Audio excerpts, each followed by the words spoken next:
per Tankathon, these are the top quarterbacks that they have coming out here.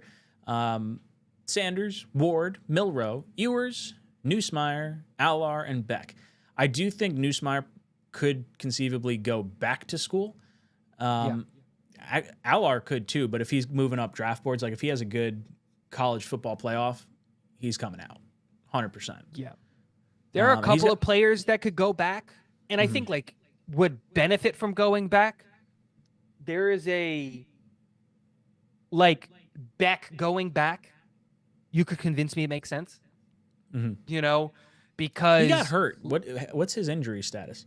I have no idea. I know he got hurt, but like that's a thing where it's just like, let's not remember that during summer scouting, Beck was talked about possibly being quarterback 1, right? And now he's being in the conversation of possibly being a 3rd-round pick. Like that's a massive fall from grace. The same thing with Quinn Ewers.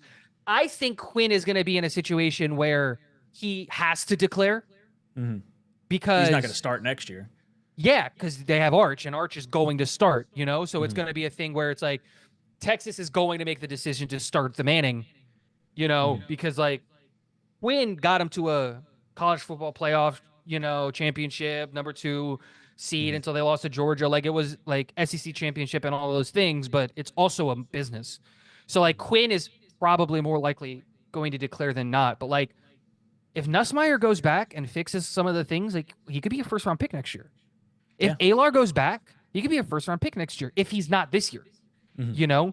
And these are the conversations that you got to have with these guys, which is like, who's going to have to come out?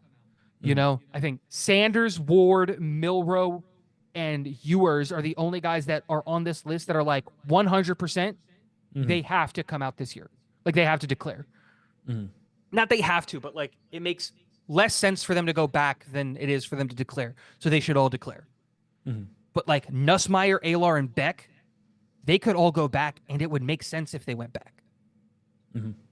I think Allar, if he has a good college football playoff, would be silly not to go back. If he like flubs it up and looks like, you know, shaky, then I think it's wise. He's got a ton of starts under his belt. I think he's got like 36 starts. Yeah. Is that right? Allar, again, Allar is in that weird limbo of he could come out and he would be in that fringe 1st-round conversation. And we don't know what the process is going to be like because the process could go, like you were saying, and I think, as I agree, could go the way of like people are just going to fall in love with the 6'4", 6'5", 240-pound guy, you know. Plays in cold weather. Yeah, like all of the things, you know, that you have that you're going to like about Allar. And he can shoot up boards and have a very... I'm not even going to say it. I'm not even going to say it. Never mind. I'm going to take it back. Well, what's going to happen is the same thing we saw last year, where we're like, okay, Caleb, Daniels, and Drake May, lock them in top 10, guaranteed. Like, it's going to happen. Top 5. They're all going. Then you get guys like Penix and Nix and J.J. McCarthy, who were not looked at as 1st-round quarterbacks by any stretch of the imagination. Maybe tail end of the 1st if you wanted to, like, you know, talk about Penix at some points. I feel like that was a conversation.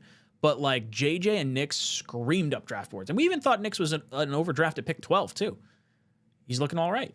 Teams need quarterbacks. What's up, guys? Matt O'Leary from Talkin' Jets. If you liked that video, please make sure to subscribe and follow for more New York Jets content.